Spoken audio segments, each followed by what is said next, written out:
স্নেহা,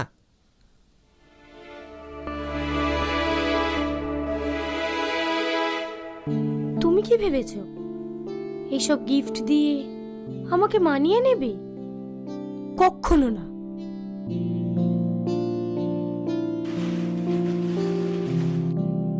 ফুল, chocolate,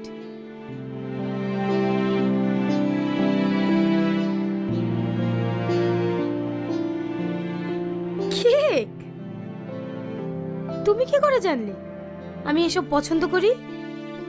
happy birthday Sneha, জন্মদিনের অনেক শুভেচ্ছা রইল।